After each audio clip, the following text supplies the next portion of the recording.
Good morning, one and all. Welcome to today's class. And today we are going to discuss Unit 13 of Public Administration, Semester 1, that is Administrative Ecology and the contribution of FW RICS. Now, what is the importance of this approach? Why administrative ecology has assumed a great importance in the study of public administration? Today we are going to see. Now, as you all know, most of the administrative thinkers, they are the Western thinkers. The philosophy, the theory, which they have developed or which they have proposed, it is being applied to all the societies, irrespective of their stage of development.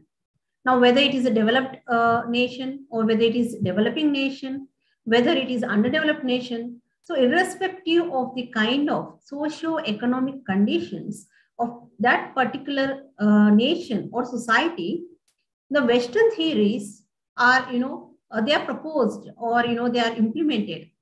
But in practice, if we see, every society has its own unique characteristics. Now, one society might differ from the other. There could be different factors such as social, economic, political, cultural, and there and geographical and environmental. There are different kinds of factors which affects the development of a particular society. Now, the present theory, that is the ecological theory or administrative ecology, which we are going to discuss today, it has been developed because when all the developing world, the Western countries theories which were proposed, they were thought to be irrelevant to the societies which were developing. So for this reason, in the 1960s, several discussions were going on, and the thought has been proposed that there is influence of the external factors over the geographical areas or the societies. Therefore, this should be studied. And the main person who is behind this postulating this ecological theory is RICS. Now, what the scholars who have studied comparative public administration, they have felt that there is a need to study the administrative systems of different societies in order to adopt the best one which will suit to our conditions. See, if you take the example of India, India is a developing country. The social economic factors which influence the administration of Indian administrative system is totally different from that of the Western countries. If you take for that matter US or any other developed country. So for that reason, it was felt that the comparative public administration should be studied, and for this purpose, comparative public administration group was formed in the year 1960, and FW RICS was the president of this group for almost a decade, that is from 1960 to 1970. Now, the main focus of this group was to study the different administrative systems of different countries, to draw the comparative analogies so that they can decide or discuss which is most suitable to the developing countries, where there are a lot of factors which influence the administrative system. Now, what are those factors exactly? We'll discuss in today's class. Now, before talking about the administrative ecology, now what do you understand by the term ecology? Probably in your school, you must have studied the word ecology. In fact, the term ecology, it is a zoology term, and it has been coined by zoologists, basically. The name of the person is Ernst Haeckel. He's a zoologist, German zoologist, who has coined the term ecology. Now, the term ecology, it was basically eucology. That is, it's not ECO, it is OEKO. That is eucology. And what does it mean? It means the relationship of the animal to its environment, or the organism. Any organism living in an environment, its relationship with the external factors or the environment, that is nothing but ecology. Now, logo is nothing but study. So the study of relationship between the organism and the environment is nothing but ecology. So basically, this term has been origin from, as I told you, it is from it is a biological term, zoology concept. It has been applied to the administrative system of the developing countries. Now let us see how it is relevant to our study, that is the administration or the administrative system of a country. Now every administration, okay, it has its own environment where it operates and interacts with other. As I told you, a human being or a person working in an organization cannot work independently. Definitely, they will have some kind of influence on each other at a workplace or in a society, for that matter, any place you take. There is influence of the external factors. In the same way, even the administration, it has got its own environment where it works, and it interacts also. Now, the dynamics of administration is it depends upon the kind of environment. It could be the political one, it could be the social, it could be the cultural, it could be the economic. Now, for example, now take India. Now, India, you have several religions, you have several castes, several languages, and all. Now, whatever the decision taken by the government or whatever the policy is formulated, it is formulated keeping in mind of all the sections of the society. Otherwise there will be some kind of conflict or some kind of chaos which might take place. So for this reason, whenever the administrative decision is going to take place in any society, depending upon the social economic factors. Now, every day in the newspapers or in the news, you listen that government is announcing different schemes, different programs for the people who are below the poverty line. For example, you can take the housing programs which have been introduced either by the Telangana government or any other programs which you take at the central level, the social security schemes, or pension, Asra pension scheme, or whatever it is. All these schemes, they have been formulated, the policies have been formulated and the schemes have been implemented, keeping in mind the economic position, the economic situation of the people who are living in the society. So whatever the administrative decisions which takes place in the society, it purely depends upon the social factors, economic factors, political factors, and more importantly, cultural factors. Suppose if any decision is taken which is against the cultural norms, then definitely some kind of agitation or the protest will take place in such societies. Now, let us speak about Ricks. First, before going to his administrative approach, that is administrative ecology. Now, basically, you have to remember that Ricks is called as father of comparative public administration. Okay. Now, who was the father of public administration? Father of public administration was Woodrow Wilson, isn't it? So, father of comparative public administration is Fred Ricks, because his contribution is lot in the study of comparative public administration. And as I told you, he was the president of Comparative Administrative Group, which was constituted in the year 1960.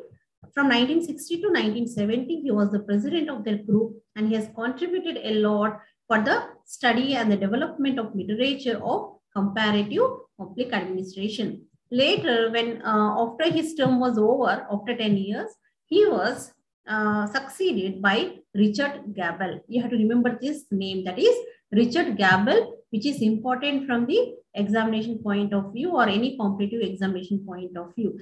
See, in this just one paragraph, you have got 4 questions, 4 objective types. The one is, who is the father of comparative public administration? That is the Ricks. Okay. Who is the first president of Comparative Administrative Group? Ricks. When was the Comparative Administrative Group was formed? In the year 1960. For how many years Ricks was the president? For 10 years. And who succeeded Ricks to become the president of Comparative Administrative Group is Richard Gable. See, almost in just one paragraph, you have got almost some 5 to 6 objective type questions, which are very important from the knowledge perspective as well as from the examination point of view as well. Now, let us see what is, how the concept of ecology is applied to the developing countries. Now, basically, Riggs, he has raised certain questions about the relevance of the Western theories which are applied to the developing countries. Now, what he says is the development status of one society, when it varies, how can you apply those theories which are applicable to the developed nations? You can't apply it to the developing nations because totally the environment, it is totally different in the developing countries. Not only, India, he visited Thailand, Philippines to understand how the process of change takes place. And what are the different factors which affect the administrative decision making. So in his observations, he developed the concept of ecology, and he pointed out that there are certain characteristics of features which influence the working of any system. Then he proposed 3 models of organization. So let us see what are those organizations.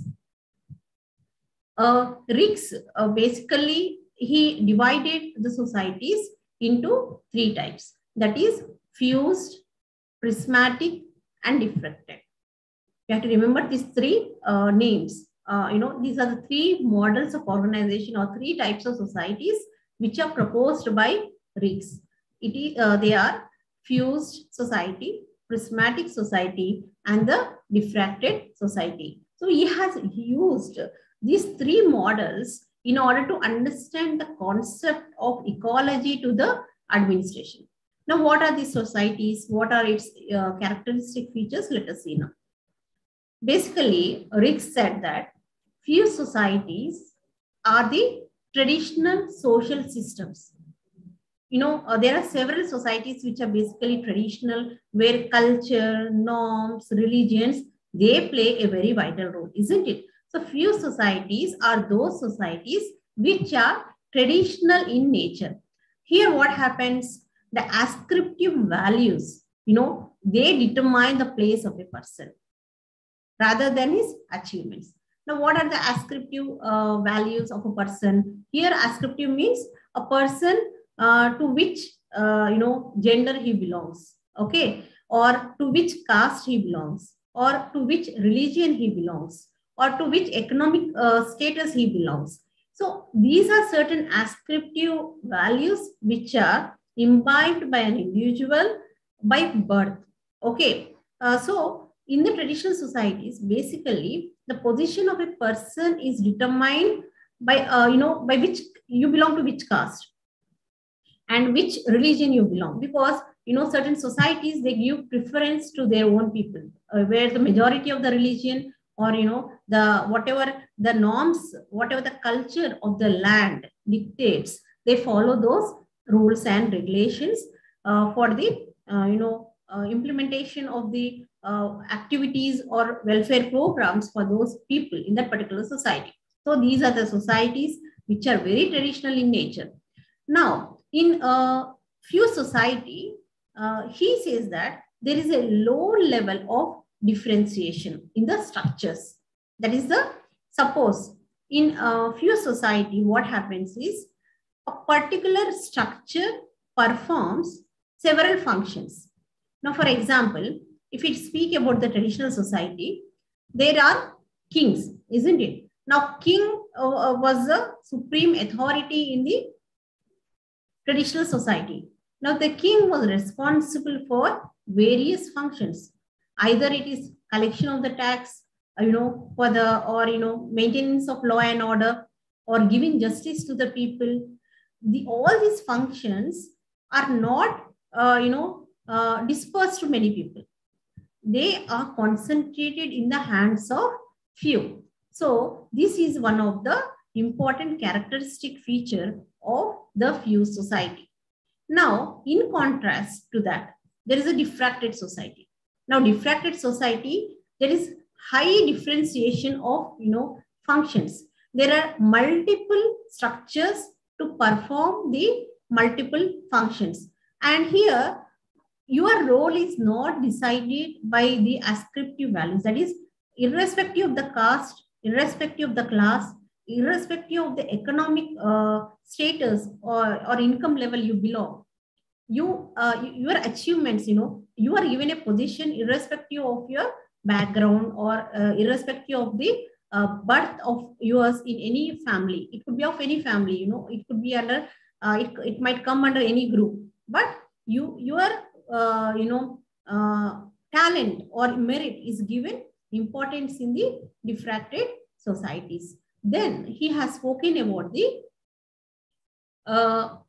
prismatic society. Now, prismatic society is a very interesting society which is described by Riggs. Now, what is prismatic society and how the name prismatic society, prismatic, it has origin? Now, let us see. Now, basically, all of you must have studied about the formation of rainbow in your school, isn't it? How is the rainbow formed? See, whenever there is a rainfall and at the same time, whenever there is a sunlight, what happens? When the light passes through a drop of water, then the light is refracted. Then the colors is the Vibzier colors do form, and there forms the rainbow, isn't it? Here, the particular drop, it acts as the prism, isn't it? In the same way, when the Riggs applied this to the societies which are not totally fused or not totally diffracted societies. They have the characteristic features of fused and diffracted societies as well. Now, for example, let us see now, whenever you talk about prism, the prism, when the light is passed through the prism, it is diffracted. In the same way, the prismatic societies, the functions are diffracted into the different structures. Now let us see what are the characteristic features of the prismatic society as suggested by Riggs. The first is formalism. Formalism is very important, unique characteristic feature of the prismatic society. Now, what is formalism? Formalism is nothing but it refers to the gap between what is stated and what is practically done. Are you able to understand?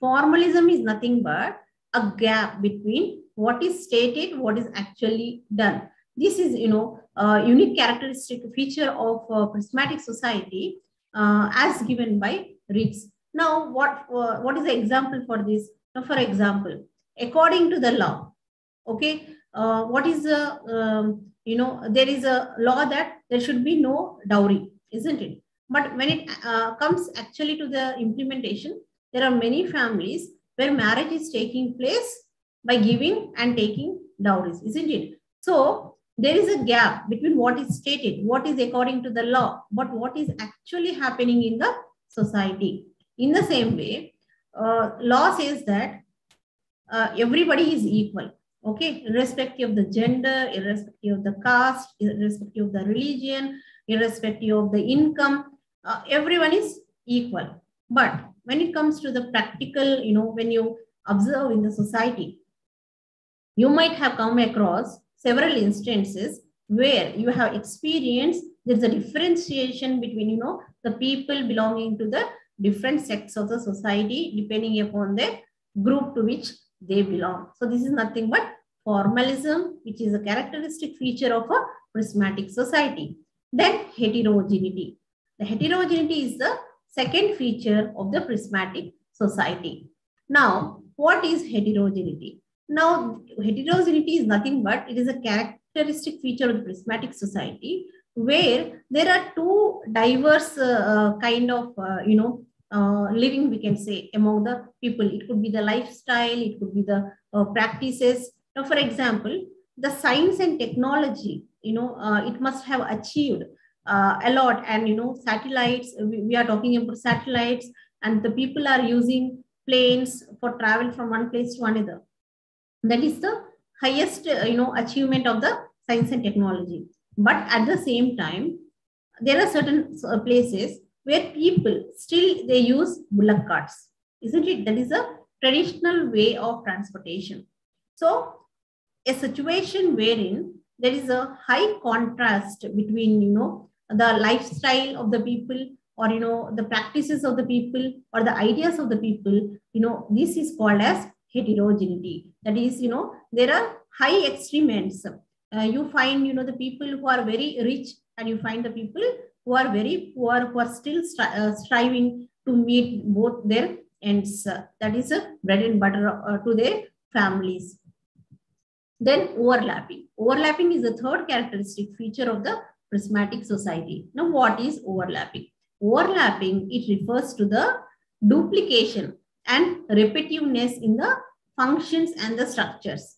Now, for example, as I told you, in few societies, what happens? The traditional structures, they perform all kinds of functions. The functions are not distributed among the different people. In diffracted society, there is a lot of, we can say a distribution or diffraction of the functions among the different structures. But when we talk about prismatic society, the functions do overlap. Now, for example,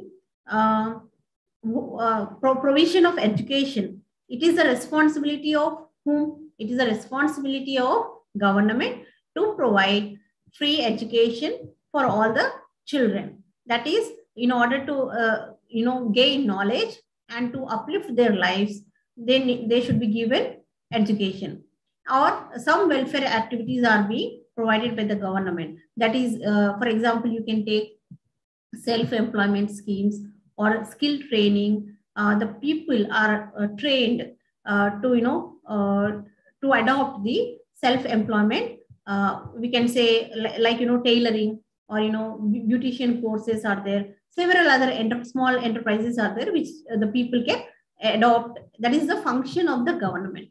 But in the prismatic society, what happens is, besides the government, there are certain religious bodies also we can see. Now, for example, we can say there are Tirupati Devasthanam is there.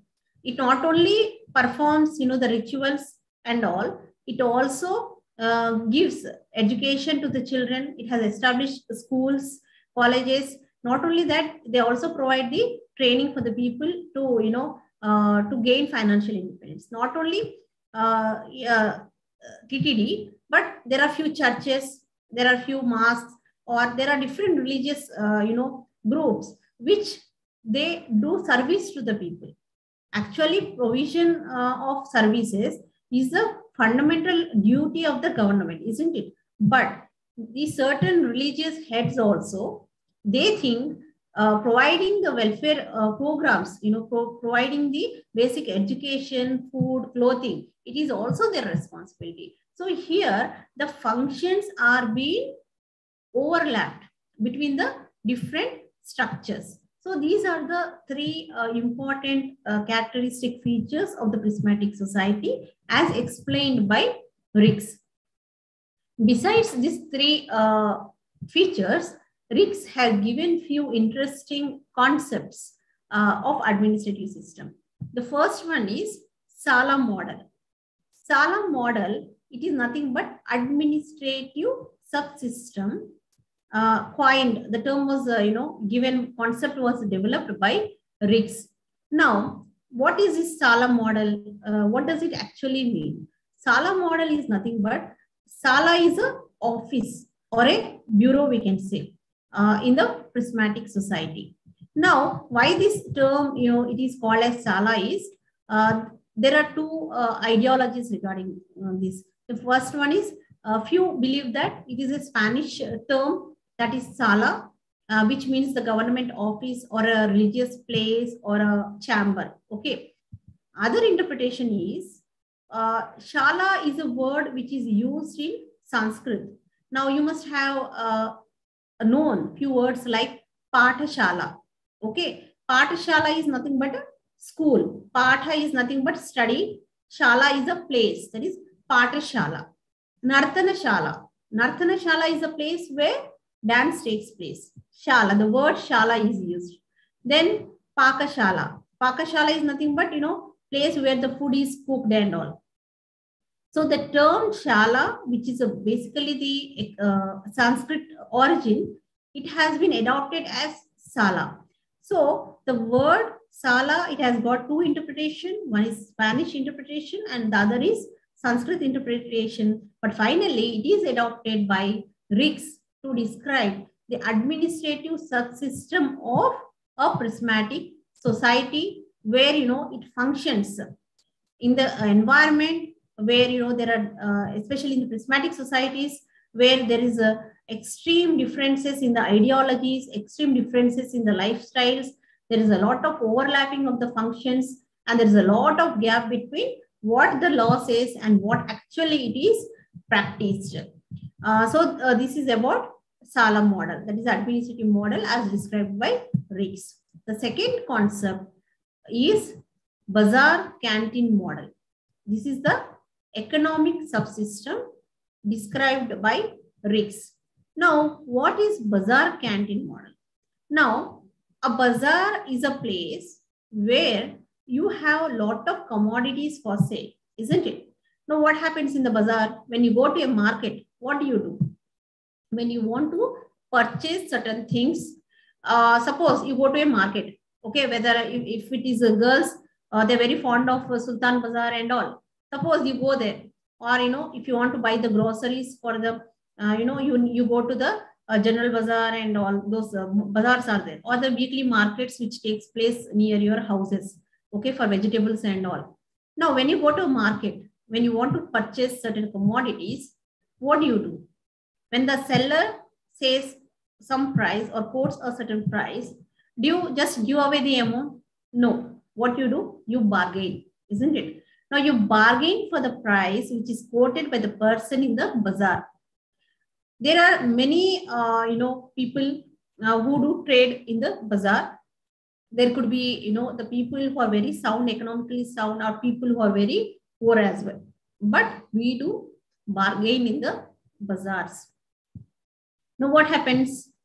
Suppose you're buying a commodity, a dozen of bananas, for example.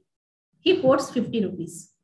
Then you ask for 40 rupees. Okay. Then finally, he will either give you for 40 rupees or he will give you for 45 rupees. For example, if you go to a shop or a person who is known to you, then what he does? He will reduce another 5 rupees. So here you have to remember that in the bazaar canteen model, the bazaar is, it depends upon the acquaintance also. It depends upon the person who is selling the commodity and who is buying the commodity. At the same time, canteen model. Now, what is canteen model? Canteen model is a place where you have prices, where, you cannot bargain. The prices are fixed. So you have to buy the commodities at that prescribed price. So bazaar canteen model is the economic subsystem given by Riggs, which is largely seen in the prismatic societies. Another important subsystem which Riggs has proposed is the CLECTS. CLECTS is nothing but social subsystem. So far, we have discussed two subsystems, that is the Sala model, that is the administrative subsystem. You have to remember that. Then we have discussed bazaar canteen model, which is economic subsystem. Now the third subsystem is CLECTS. That is, CLECTS is nothing but the combination of clubs plus sects. This is nothing but a place where, it could be the professional association. The clubs are nothing but the professional associations or occupational associations, or, the cultural programs do take place, those certain things. And in few societies, what happened? There are certain sects, sects is nothing but a group of people who do, take decisions in the society. So in the prismatic society, there is a combination of both. That is, there are clubs there as well as sects. So he has described them as the CLECTS, CLECTS. So this is nothing but the cultural subsystem which is seen in the prismatic society. So these are the three subsystems as described by RICS. The first is Sala model, which is the administrative subsystem.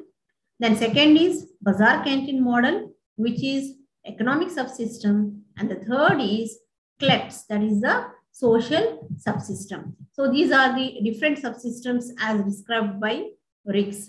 Now, definitely we can find certain similarities which we see in the prismatic societies or the developing countries like India. There is a lot of influence of the external factors. Suppose you have some work in the government office, then what happens? You had to go move, you had to go to the office again and again, for suppose if your work is not done. But these days, most of the things happens online.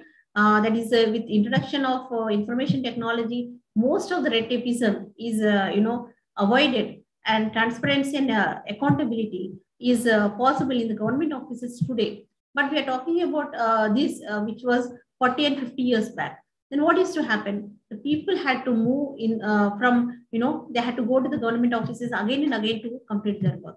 Suppose if they knew somebody in the office, then their work would be done faster. So this is nothing but influence of the external factors. The acquaintance will have the influence over the functioning in the government office. So now this was proposed by RICS. Now, is it free from the criticism? No, it has got a lot of criticism saying that RICS has, given lot of terms which are very confusing and all. Probably you must be feeling there are so many terms which have to be remembered in this concept. Yes, you have to remember there are so many concepts which we discussed in the administrative ecology. We have to remember all those names. So this was one of the criticism, saying that there are a lot of confusing words like fused, prismatic, diffracted, CLEPS, and all these things. Then they said that there is no scientific justification for the theories which are being proposed by the RICS. So, and also that the models which are described by RICS, there are people have argued that there are societies which are prismatic, which are fused, which are completely diffracted. All the characteristic features which are described by the RICS are not possible. It is only possible in the utopia. What is utopia? Utopia is nothing but it is an imaginary world. So whatever the characteristic features which are described by the RICS is possible only in the utopia. So this was the administrative ecology, or we can say ecological approach as postulated by RICS. So with this, we have completed unit 13. So now we are going to the 14th chapter and the last chapter of semester 1 of our public administration, that is social justice approach. And in this social justice approach, we are discussing Dr. B.R. Ambedkar and Mahatma Phule. We are going to discuss about a little of their life journey and their contribution, and how they have set examples, how they have become the role models to the society and the people. Even today, we do remember the contribution of these great legends and we try to follow their ideologies. So now let us discuss about the approach, social justice approach as given by Ambedkar and Phule. So Mahatma Jyotirao Phule, he was born in the year 1827. He was born to the parents Govindrao Phule and Chimnabai. Chimnabai was his mother. Both of his parents were illiterates and they belonged to a lower caste. But they, they were doing the business of flowers, and they used to provide the flowers from their garden. They would supply it to the Peshwas. So they got the name Phule. Phule is nothing but fool, it is used the word fool in Marathi and in Hindi. That's nothing but flowers. So Phule, they became popular by the name Phule. Jyotirao Phule, basically he was sent to the Marathi school initially, but later his intelligence, his dedication for studies and for love towards academics, and all these were they were observed by the teachers, and later he joined a Scottish mission school for his further education. In this school, he learned several concepts about, the social justice, how the Western philosophers, they are striving for the human rights or the social rights of the people. And when Pule was, young, very young, at the age of 13, he got married. So you must have heard about Savitribai Phule. She was his wife. So he was married at a very young age because in those days, child marriages were very common. But the basic turning point of his life came in the year 1848 when he was invited to a wedding of his friend who was a Brahmin. Now, when he attended the marriage, he was insulted by some of the high caste people by abusing him that he's from the lower caste. Then he tried to understand why there are differences among the people. We all are humans, isn't it? Then why all this kind of religion differences or caste differences? Why do they take place? Actually, what is the origin for this? So he tried to read the basic books, different religious books to try to find out what is the origin of this untouchability and low caste, the differences between the caste and all these things. So he developed his knowledge, by reading several books and lot of literature of different religions. Then, how did the social activism of Phule begin? Was Jyotirao Phule visited, a girls' school in Ahmednagar. It was run by Christian missionaries in 1848. Then he thought that there should be some kind of school, for the girls or the widows. Earlier what used to happen, the girls were married at a very tender age, and it was not always necessary that girls were married to the person who is of her own age, or that is suppose if the girl is 10 years old, the boy would not be always 11 years or 12 years. Sometimes he would have been 20 years, 25 years, and even 30 years. So there used to be lot of gap between the age.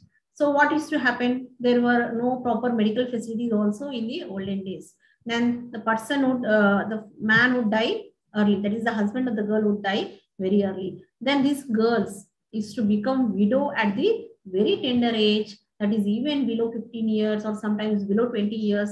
They used to become the widows. And once if they became widows, they were totally isolated from the regular, the society functioning. That is, they were not allowed to enter the religious places or the festivals or some kind of good occasions like weddings and all these girls were not allowed. So Phule, he really was thinking very strongly about the untouchability and also about the women who were widows. Like he did not like the kind of discrimination which was shown to the women and all. And he was influenced by the biographies of George Washington, then Shivaji, and Napoleon and all. And Phule was very much influenced by the people who proposed, the rights, the social rights of the people. That is, all humans are one and all. So with this, he wanted to start a school for the girls, and for this purpose, he started a school in the year 1848 in the Pune. And he was criticized a lot for this starting of the school, because the girls were not encouraged to go to schools and all.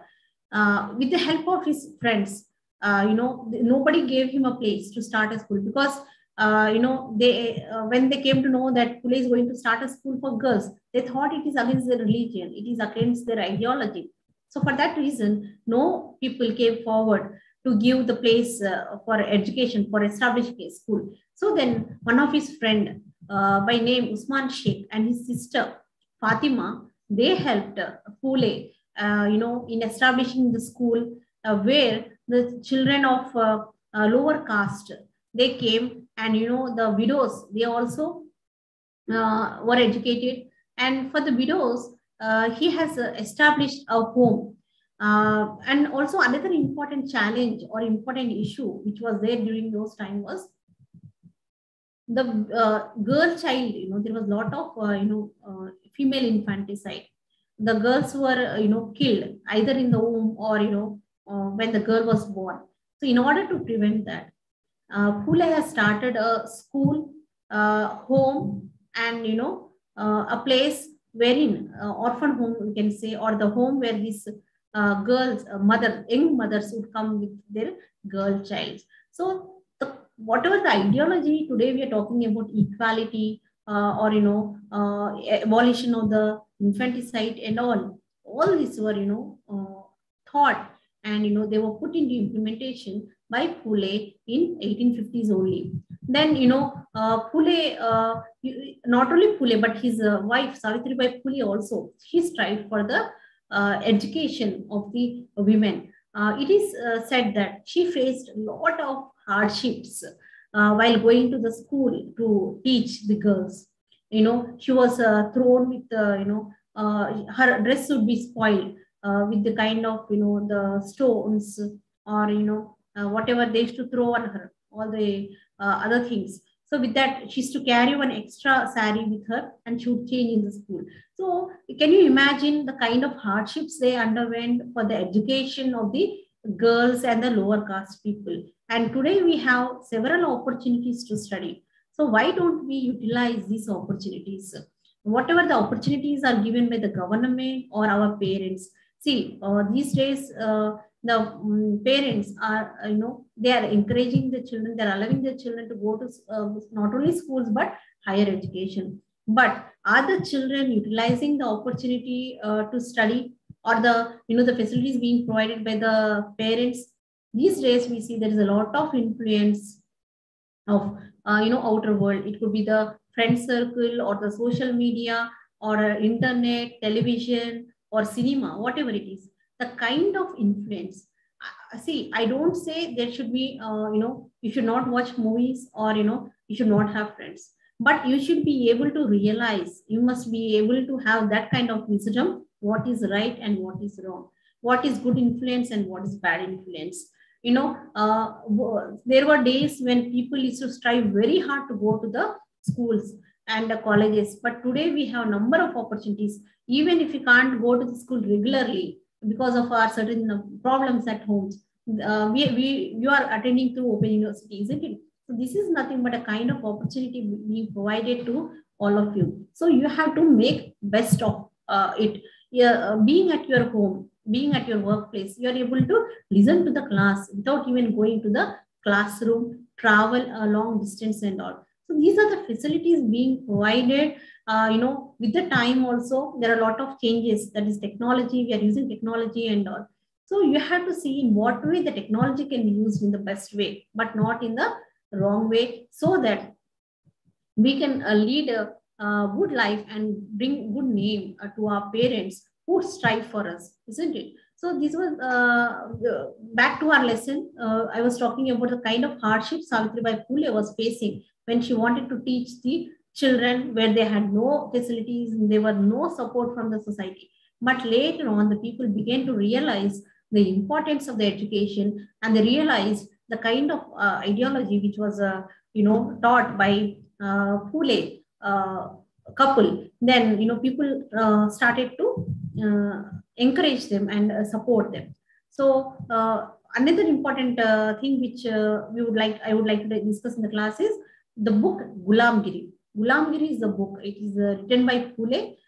In that, Phule has, he gave his own thoughts on eradication of blind faith and superstitions.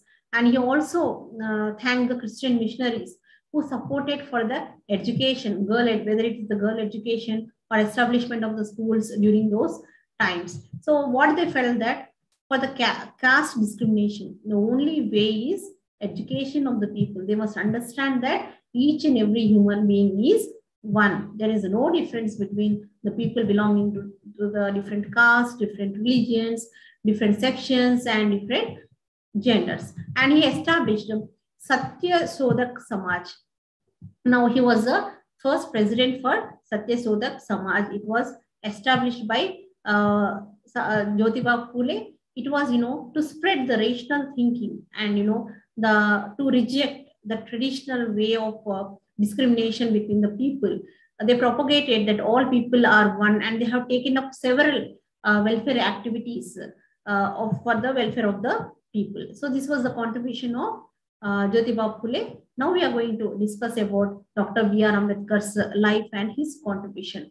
Now all of us know how great Dr. B.R. Ambedkar was. Even our Open University is named after Dr. B.R. Ambedkar, because our university is providing services to the people who are underprivileged, who are of different sections of the society, and the people who cannot cater time, money to go to the conventional universities. So in order to make them, bring into the streamline of higher education, Open University is working. So for this reason, it is named after the great legend, Dr. B.R. Ambedkar. So what is, all of us must be knowing about Ambedkar, but what actually made him this great, so that he is remembered even after so many years, and probably he will be remembered forever. That is, even for the generations to come, people will always be indebted to Dr. B.R. Ambedkar. So what was his contribution? Dr. B.R. Ambedkar, he was born in the year 1891. He was born to Ramji Sakpal and Bhimabai Sakpal in the central provinces of Madhya Pradesh. Ambedkar's father, he was a Subedar in Indian Army. He belonged to the lower caste, that which was considered as one of the untouchable caste in those times. He pursued his BA in Mumbai. Then later he joined Columbia University in 1913, for the higher education. There also he faced several hardships, but he could get the scholarship from the King of Baroda. Then he went to Columbia University to study. And he's known as father of Indian Constitution. We can say that he was not only a social reformer, politician, he was a freedom fighter, and he was a recipient of many honors, and many distinctions. And he is also the alumni of Osmania University. And he received Bharat Ratna in 1990, though he received it posthumously. We can say that he was a great writer, thinker, reformer. And he has written several books, which is they're very important even in today's contemporary times also. The books like he has written on states, and he has minorities, and different books he has written, like Buddha and his Dhamma in the year 1957. Then Annihilation of Caste, that was written in 1936. So there are different books which are written by Ambedkar and which are considered as a great intellectual work even today. And he also threw light on the society and state and the functioning of the administration and all. We must appreciate the efforts of Ambedkar, who focused on the study of public institutions, and he viewed that administration as it is an autonomous body, but there are certain systems which do influence the administration. So he tried to look upon the administrative problems from the historical perspective, and he tried to ensure social justice is provided. He advocated for the overall development of the people of all the sections of the society. He propagated that education and development is not the only, it is not the only right of the elite families, but it should be equally provided. Social justice should be provided to all the sections of the society. And Ambedkar, he advocated, social democracy. That is, democracy is very important. When we talk about the political democracy, social democracy, there is a participation of the people in the functioning of the government, irrespective of the caste, class, and gender. It should be possible. That means he has, postulated, or he has emphasized for liberty, equality, and fraternity. He considered them as the basic principles of the life. Can we imagine our life without, liberty or equality? Now you are seeing what is happening in the Ukraine. The kind of conflict is going on, the crisis is going on. people are deprived of the basic rights. They are not, there is no safety of life. They're not, they do not have the basic amenities, like they do not have the food, clothing, and all. So this is another aspect of, deprivation of rights. So Ambedkar has always emphasized on the liberty, equality, and fraternity of life. And he said that constitution is the basis for the governance.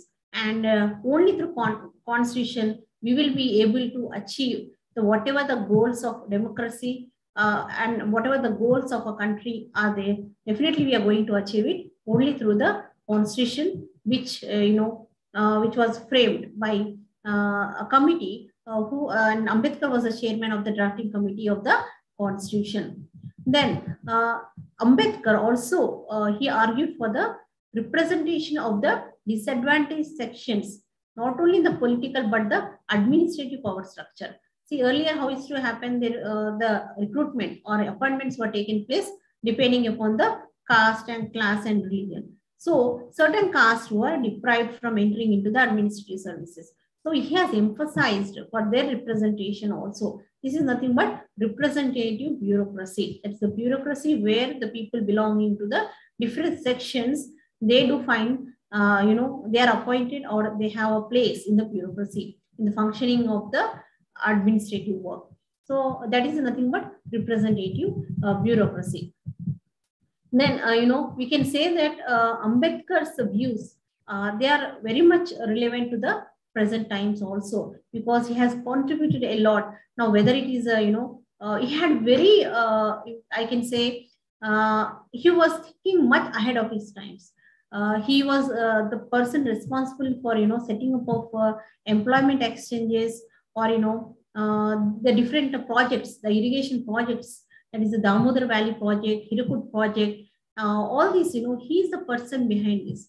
And, the Reserve Bank of India was also conceptualized actually basing on the guidelines being provided by the Ambedkar. That is, he presented, then he also, I can say, the Finance Commission of India also was established on the recommendations of Ambedkar, B.R. Ambedkar, which he has written in the several works about the importance of the financial management and all. So we can say all the important structures which we are seeing today in the Indian context, those are, the Ambedkar has thought about them a long back, and he has given, he has paved way for that. So he was thinking much ahead of his times. So we can say he was a champion of the human rights who worked for the depressed societies. And, he believed in the philosophy of Buddhism, which said that all men are equal, and he has given every person should have the sense of pride, and, all the people together, they should have the sense of unity and they should fight for the discrimination. But, unfortunately, though it was, Ambedkar fought for that several years back, but still today we see there is kind of discrimination, whether it is gender-wise, whether it is caste-wise, whether it is religion-wise. Though the times have changed, there is a lot of improvement. There is definitely a lot of development is taking place, a lot of progress is being taken place, and the government is also taking several initiatives. But as we discussed in the RICS, what he said, there is a lot of gap between what is stated and what is implemented. That is the formalism, isn't it? So that is very much evident in the Indian society. So this is the way we have to relate one approach to the other approach, and we have to connect the dots of the different theories. So with this, we have completed our last unit, that is a social justice approach given by Ambedkar and Mahatma Phule. So now let us see, are there any questions which are there in our chat box? Let me check.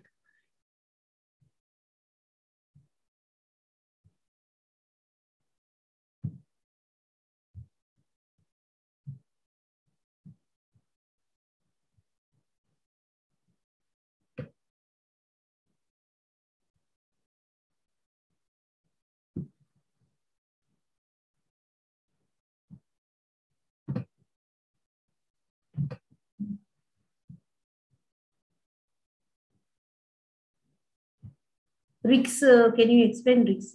See, we have spoken about Rix. Rix has discussed about the different societies. Basically, he spoke about fused society, prismatic society, diffracted society, and he has given the features of prismatic society, that is the formalism, heterogeneity, and overlapping. These are the different features of the prismatic society, and he has explained about the administrative system. So that was about the Rix. Actually, we have almost 35 minutes we have given for the explanation regarding Rix. And if you have any specific doubt about that, then definitely I'll be able to explain to you. Polynormatism. Polynormativism is nothing but, as a term suggests, norms. There are several norms. Poly is multiple. There will be the multiple norms in the societies, wherein the prismatic societies, you don't have one particular norm, because there are different sections of society, there are different groups of the society. Each group has got its own norms, its own standards of living, their own culture and all. So this will lead to the multiple norms, we can say. This is one of the distinctive feature of prismatic society.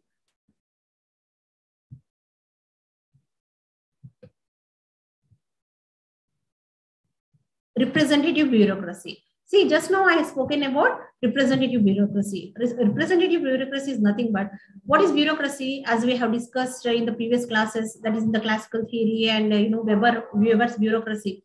Bureaucracy is nothing but, it is the appointment of the officials for the implementation of the policies and the programs being decided by the government, isn't it? Now, bureaucracy in the olden times, what is to happen is, the people who are very elite, that is, who are from the higher income or the higher caste, they were appointed as officials in the bureaucracy.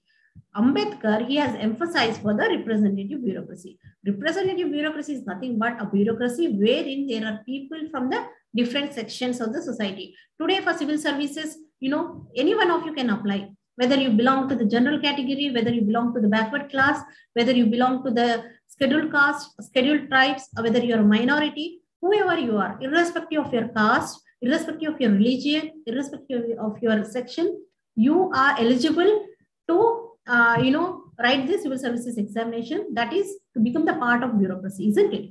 That is representative bureaucracy. Bureaucracy which has all the sections of the people is nothing but representative bureaucracy. And anything else?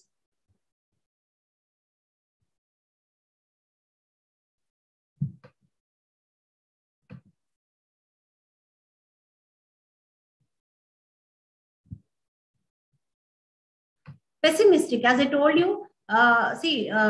Rix was always talking about, the drawbacks. That is, there are different norms. There is a lot of influence of social, economic factors. With this, the functioning of the government might, it might be hampered. So it is nothing but in the pessimistic way of thinking, that it is not very optimistic. That is, the administrative structures which are described by Rix is not very optimistic, but the pessimistic. They are very low, or saying that there are several issues, there are several problems in the developing countries, because the functioning is not very easy. It is not very effective. There are a lot of issues, lot of hindrances, because of the different factors of the environment, which will have effect on the administration. Critical appraisal, that is what we discussed. Critical appraisal is nothing but the criticism which Rix faced. It is criticized that several terms, he has used a lot of confusing terms and all. The scientific methodology is not used. There are it is not acceptable, or it is not relevant to all the societies. And whatever the characteristic features which are described by Rix, it can be found only in utopia. Utopia is nothing but a place which is imaginary. We have to imagine it. It's not possible in the real life. That is the critical criticism of Rix. So that is the critical appraisal.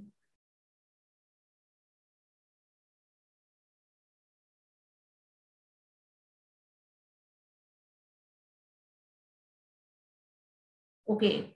So if you have any more doubts, please you can just post here. We are today we have completed the time also.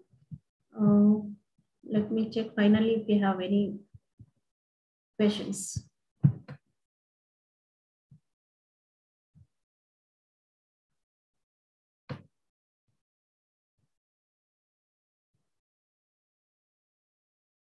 Ecology,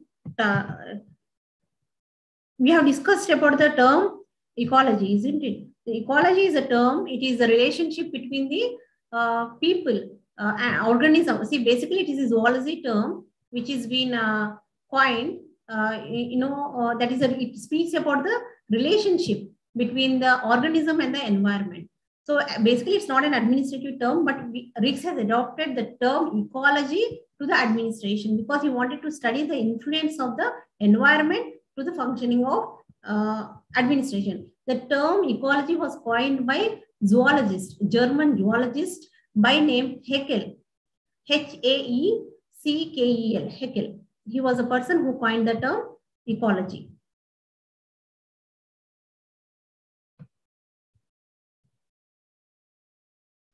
Politics administration dichotomy means, see, politics administration dichotomy, there's a difference between the administration and politics.